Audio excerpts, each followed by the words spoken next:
अस्सलामुअलैकुम, कैसे हैं आप सब लोग। आई होप आप सब ठीक होंगे। कैसे जा रहा है आप सभी के रमज़ान। वैसे तो रमज़ान मुबारक का महीना बस जा ही रहा है एंड इस दफ़ा पता नहीं क्या है कि अब की बार बिल्कुल भी पता नहीं चला एंड इतने रोज़े गुजर गए। अब अभी तो लग रहा था कि अभी रमज़ान स्टार्ट हुए हैं और बस अभी ख़त्म ही होने वाले हैं। तो अब की बार तो रमज़ान शरीफ का महीना बिल्कुल भी पता नहीं चला एंड मेरे जो रमज़ान शरीफ का महीना था तो वो तो बहुत ज़्यादा बिज़ी गुजरा, स्पेशली कुकिंग में। वैसे तो सभी का कुकिंग में ही बिज़ी चला जाता है रमज़ान का महीना। अच्छा, आज सहरी में मैंने पराठे शराठे नहीं बनाए थे, मैंने कहा बस नॉर्मली सी सहरी बना लेती हूँ। अंडा बनाया था एंड ब्रेड बनाया था एंड चाय जो है वो बहुत ज़्यादा मस्ट है, तो बस चाय बना ली थी एंड हस्बैंड को भी मैंने यही सहरी दे दी थी एंड उसके अलावा वो ओट्स भी खाते हैं, तो बस उनकी ये सहरी हो गई थी। एंड मेरा जो सहरी का रूटीन था आज का तो बहुत सिंपली था, अंडा एंड ब्रेड विद चाय। बस उसके बाद फिर मैं नमाज़ पढ़ कर सो गई थी फजर की एंड मैंने कुरान शरीफ भी नहीं पढ़ी थी उस टाइम पर। मैंने कहा दिन के टाइम पर पढ़ लूँगी। तो फिर मैं ज़ोहर से पहले उठी, नमाज़ अदा करी, उसके बाद मैंने एक पारा अपना मुकम्मल किया। फिर डायरेक्टली मैं फिर किचन में आ गई थी क्योंकि आज मैंने सोचा कि इफ़्तार में कटोरी चाट बनाते हैं, कुछ न्यू ट्राई करते हैं। वैसे तो मैं ये रेसिपी पहले भी ट्राई कर चुकी हूँ। अच्छा, आज मैं किचन में थोड़ा सा पहले आई थी क्योंकि जो प्रिपरेशन होती है ना तो उसको करने में टाइम लगता है। तो बस सारी जो प्रिपरेशन थी वो मैंने पहले से करके रख ली थी। सबसे पहले मैंने आलूओं को बॉईल करा, उसके बाद मैंने चने जो होते हैं उसको बॉईल करा, फिर लास्ट में मैंने आटे का एंड मैदे का डो बना के रखा। अच्छा, कटोरी चाट जो होती है तो उसमें बहुत सारी चीज़ें ऐड होती हैं बट मैंने बहुत सिंपली बनाया था। मेरे पास जो भी चीज़ें अवेलेबल थी घर में तो बस मैंने उन्हीं का यूज़ कर लिया था। वैसे तो बहुत सारे इंग्रेडिएंट्स में ऐड होते हैं जब इसको डेकोरेट किया जाता है।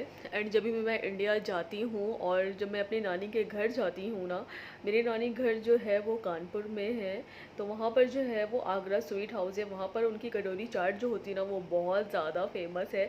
तो स्पेशली मैं ज़रूर जाती हूँ खाने के लिए एंड इतनी ज़्यादा वो हैवी कटोरी चाट बना कर देते हैं ना कि मतलब एक बंदा वो पूरी एक कटोरी चाट नहीं खा सकता है। तो बस हम लोग शेयर करके खाते थे एंड बहुत ज़्यादा टेस्टी एंड यम्मी वो कटोरी चाट वहाँ की होती थी। अच्छा, इंडिया में जो रमज़ान शरीफ सेलिब्रेट होते हैं ना तो वो उनकी एक रौनक जो होती है ना तो वो बहुत ज़्यादा डिफरेंट होती है। मतलब ऐसी रौनक जो है वो मैंने कहीं नहीं देखी है। यहाँ सऊदी अरेबिया में तो कुछ भी पता नहीं चलता है एंड मेरे यहाँ तो मतलब खाने पीने की इतनी सारी चीज़ें अवेलेबल होती हैं, स्पेशली रमज़ान में तो वो बहुत सारी चीज़ें यहाँ पर मिलती हैं। मेरे यहाँ पर एक लुचुई होती है एंड उसकी आलू की सब्ज़ी होती है, उसके साथ अचार देते हैं, तो वो भी बहुत ज़्यादा फेमस है। मतलब पूरे साल में वो सिर्फ रमज़ान शरीफ में ही मिलती है। अच्छा, लुचुई के अलावा यहाँ पर रमज़ान शरीफ में स्पेशली लस्सी के स्टॉल लगाते हैं। वैसे तो लस्सी क्या है ना कि सभी जगह अभी अवेलेबल होती है, मतलब इजीली अवेलेबल होती है, बट जो रमज़ान शरीफ में जो लस्सी के स्टॉल लगाते हैं ना तो वो जो उसका टेस्ट होता है ना वो बहुत ज़्यादा डिफरेंट होता है, बहुत अलग होता है। पूरे साल में इस तरह की लस्सी कहीं नहीं मिलती है जैसे कि हमारे यहाँ मिलती है। इसके अलावा जो सीख कबाब होते हैं एंड डिफरेंट टाइप के जो है ना वो बहुत सारे यहाँ पर कबाब मिलते हैं रमज़ान शरीफ के महीने में। तो बहुत सारी चीज़ें मिलती हैं। ये जो रमज़ान शरीफ का मंथ होता है, ये वक्त होता है एंड ये बहुत सारी जो है वो रौनकें होती है ना, तो मैं बहुत ज़्यादा मिस करती हूँ क्योंकि बहुत टाइम से जो है मैंने इंडिया में कोई भी फेस्टिवल सेलिब्रेट नहीं किया है, स्पेशली करके रमज़ान हो, ईद हो या बकरीद हो। तो बस पिछले 10 ईयर से तो मैं यहीं रह रही हूँ कि ऐसा नहीं है कि मैं आती जाती हूँ नहीं हूँ, मैं हर साल आती जाती हूँ इंडिया। बस मोस्टली क्या होता है ना कि हस्बैंड की जो वेकेशन लीव होती है ना तो बस हर साल वो विंटर्स में होती है, तो बस इसीलिए जो है अब विंटर्स में चले जाते हैं। कोई नहीं, बस इस दफ़ा ट्राई करूँगी, अगर नहीं जा पाऊँगी तो कोई बात नहीं, बाद में जाऊँगी एंड अपनी फैमिली के साथ सेलिब्रेट करूँगी। अच्छा, कटोरी चाट जो है ना वो तो बनाकर मैंने रेडी कर लिया था एंड मैंने बहुत सिंपली कटोरी चाट बनाई थी बट बहुत ज़्यादा टेस्टी बनी थी। अगर हस्बैंड तारीफ़ कर देना तो फिर क्या ही बात है। बस फिर आप समझ सकते हो कि कितनी ज़्यादा वो चीज़ें टेस्टी बनी होंगी। तो मैंने कहा कि दस्तरखान तो बहुत ज़्यादा सूना सूना लगेगा। अच्छा, किचन में जो है वो मैं थोड़ी देर पहले आ गई थी, तो बस कटोरी चाट बनकर रेडी हो गई थी। अच्छा खासा भी टाइम बाकी था, तो बस मैंने कहा इतने टाइम में अगर कुछ और बन जाता है, अगर मैं ट्राई करती हूँ तो ठीक है। तो बस जल्दी से मैं फटाफट लग गई थी अपने काम में। मैंने कहा कि सबसे पहले हरी मूंग की जो दाल होती है ना उसको सोख करके रख देती हूँ एंड जो दही बड़ों की वाइट वाली दाल होती है तो उसको भी सोख करके रख देती हूँ क्योंकि अभी टाइम था। फिर मैंने कहा कि मिक्सी में ब्लेंड कर लूँगी, तो बस जल्दी से मैंने ब्लेंड कर लिया था और हरी मूंग की दाल के मैंने मंगोरे बनाए थे एंड मैंने दही बड़े बनाए थे। अच्छा, आप लोगों से मुझे कुछ बातें शेयर करनी थी एंड मेरा दिल भी कर रहा था कि आप लोगों से कुछ बातें करूं। सो ये रमज़ान शरीफ का जो तीसरा अशरा होता है ना, ये लग चुका है। एंड ये जो तीसरा अशरा होता है ना, ये हमारे लिए, हम सभी के लिए बहुत ज़्यादा मेन इम्पॉर्टेंट होता है, क्योंकि ये हमारी ताक रातें होती हैं और ये शब कद्र की रातें होती हैं सारी। एंड रमज़ान शरीफ का जो तीसरा अशरा होता है, सो ये जो 10 डेज़ होते हैं ना, ये बहुत ज़्यादा इंपॉर्टेंट होते हैं। हमें चलते फिरते, उठते बैठते इस्तगफार करना चाहिए। एंड एक दुआ है जो कि सभी को पता है, बट फिर भी आप सबके साथ ज़रूर शेयर करना चाहती हूँ। और वो दुआ ये है, अल्लाहुम्मा इन्निका अफ़ुवन तुहिब्बुल अफ़्वा फ़अफ़ु अन्नी। ये दुआ जो है वो हमारे हुजूर सल्लल्लाहु अलैहि वसल्लम ने हमें बताई थी कि जो रमज़ान का लास्ट अशरा होता है, उसमें जो ये ताक रातें होती हैं, शब कद्र की रातें होती हैं। सो हमें अगर ये नसीब हो, तो हमें अगर दुआ मांगनी है तो हम क्या दुआ मांगे, तो उन्होंने ये दुआ बताई थी। और इस दुआ का जो विर्द है वो हमें कसरत से पढ़ना है, जो 10 डेज़ हैं लास्ट के। वैसे तो आप जो भी पढ़ेंगे तो वो दिल से अगर पढ़ेंगे एंड अपनी साफ़ नीयत से पढ़ेंगे ना, तो अल्लाह ताला उसे ज़रूर कबूल करेंगे एंड आपकी जो भी हाजत होगी तो वो अल्लाह ताला ज़रूर पूरी करेंगे। अच्छा, जब रमज़ान शरीफ स्टार्ट होते हैं ना, तो हम बहुत ज़्यादा मोटिवेट होते हैं। एंड जो स्टार्टिंग के जितने भी रमज़ान के जो दिन गुजरते हैं ना, तो हम बहुत ज़्यादा इबादत करते हैं एंड उसके साथ साथ अपने घर के सारे काम भी करते हैं, इफ्तार की तैयारी एंड सहरी की तैयारी, ईच एंड एवरीथिंग सभी कुछ करते हैं। बट जैसे जैसे रमज़ान गुजरते जाते हैं एंड जो लास्ट के 10 डेज़ या 8 डेज़ बचते हैं ना, तो हम जो है ना वो बहुत ज़्यादा स्लो मोशन में चले जाते हैं, मतलब घर की सफाइयों में लग जाते हैं।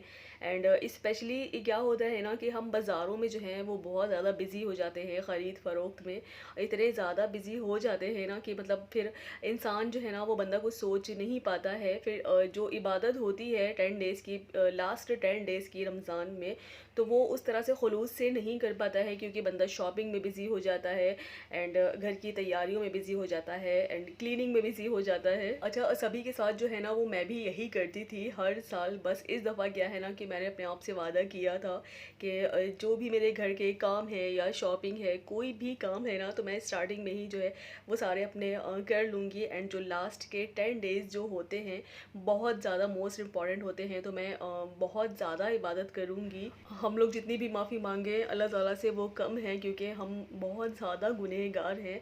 एंड लैलतुल कद्र की जो भी रातें होती हैं ना, अगर आप उसमें दुआ पढ़ते हो या कुरान पढ़ते हो, नमाज़ पढ़ते हो, तो आपका उसको 1000 टाइम मोर देन बेनिफिट होता है। हम इतने गुनहगार हैं ना कि हम यही सोचते हैं कि अरे हमने इतना बड़ा गुनाह किया है, पता नहीं अल्लाह ताला हमें माफ़ करेंगे या नहीं करेंगे। पॉसिबल है, नहीं है या इम्पॉसिबल है, ये मैटर नहीं करता है। एंड हम जिससे मांग रहे हैं ना, उसके लिए कुछ भी इम्पॉसिबल नहीं है। ट्रस्ट मी, मैं अपने पर्सनल एक्सपीरियंस से आप सबसे ये बात शेयर कर रही हूँ कि नामुमकिन से मुमकिन बात भी जो है ना, वो अल्लाह ताला एक चुटकी में उसको मुमकिन बना सकते हैं। उन्हें किसी असबाब की ज़रूरत नहीं है, वो तो खुद असबाब क्रिएट करते हैं। बस ये जो रमज़ान की ताक रातें हैं, तो इसमें दिल खोल के बेधड़क होकर अपनी सारी दुआएं मांगें अल्लाह ताला से एंड रो रो कर अल्लाह ताला से अपनी दुआएं मांगें। इंशाल्लाह अल्लाह ताला आपकी सारी दुआओं को, हम सब की दुआओं को ज़रूर पूरा करेंगे। बस ये मुझे अपने दिल की कुछ बातें आप सबके साथ शेयर करनी थी।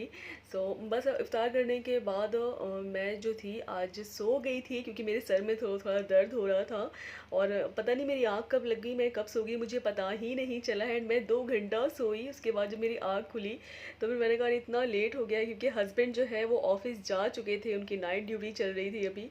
तो बस मैं जल्दी से उठी, उसके बाद फिर मैंने नमाज़ अदा करी, उसके बाद मैंने तराबी पढ़ी, क्योंकि खाना फिर उसके बाद मुझे बनाना नहीं था, क्योंकि खाना रखा हुआ था और हस्बैंड भी जो है वो मेरे मना कर गए थे कि खाना मत बनाना और मैं बाहर से ले आऊँगा, और खाना वैसे रखा भी था। तो बस मैंने कहा कि चले ठीक है, अभी तो कोई काम भी नहीं है करने के लिए, तो थोड़ी सी मैं सेटिंग कर लेती हूँ किचन में। अच्छा, कुछ मसाले जो है ना वो मैंने इंडिया से जो है वो मंगवाए थे। एक है मिलने वाले, तो वो इंडिया से आए थे, वो वेकेशन गए थे इंडिया, तो वो आ रहे थे। तो उन्होंने मुझसे पूछा कि कुछ चाहिए तो नहीं, तो मैंने कहा नहीं मुझे कुछ भी नहीं चाहिए, बस थोड़े से मसाले लेते आइएगा, क्योंकि वहाँ के जो मसाले होते हैं इंडिया के, तो कुछ मुझे बहुत ज़्यादा पसंद है। एंड मैं जब भी आती हूँ तो मैं बहुत ज़्यादा भर के मसाले लेकर आती हूँ, या कोई आने जाने वाले होते हैं तो उनसे भी मैं सारे किचन के मसाले ही मंगवाती हूँ। तो बस मैं उनको सेट कर रही थी, मसाले सेट करते करते फिर मैंने कहा कि चले ठीक है, आज थोड़ी सी किचन की डीप क्लीनिंग भी कर लेती हूँ। क्योंकि जितने भी बॉक्सेस थे तो वो मुझे निकाल के ही रिफ़िल करने थे, कुछ मेरे ड्राई फ्रूट्स भी ख़त्म हुए हुए थे। तो फिर मैंने कहा चलिए ठीक है, इसी बहाने जो है वो थोड़ी-सी डीप क्लीनिंग भी हो जाएगी शेल्फ़ की। बहुत ज़्यादा तो काम नहीं था, आई थिंक मुझे 1 आवर लगा इसमें। अच्छा, जितनी भी घर की डीप क्लीनिंग होनी थी तो वो मैंने 20 रमज़ान से पहले-पहले सारी अपनी फ़िनिश कर ली थी, मैंने डन कर ली थी। क्योंकि डीप क्लीनिंग करने के लिए जो है ना वो बहुत ज़्यादा टाइम वेस्ट होता है। तो बस मेरा यही इरादा था, मैंने पहले यही इरादा किया था कि 20 रमज़ान से पहले-पहले मैं सारी अपनी डीप क्लीनिंग घर की कर लूँगी। एंड किचन की भी मैंने डीप क्लीनिंग कर ली थी घर के साथ-साथ। तो बस थोड़ी बहुत रह गई थी, मैंने कहा कि चलते-फिरते इसको भी कर लूँगी। सो आज ये भी कंप्लीट हो गई। बस ब्लॉग को करते हैं यहीं एंड। आई होप सो मेरा ये ब्लॉग आप सबको अच्छा लगा हो तो प्लीज़ लाइक कर देना एंड शेयर कर देना, सब्सक्राइब कर देना। अल्लाह हाफ़िज़।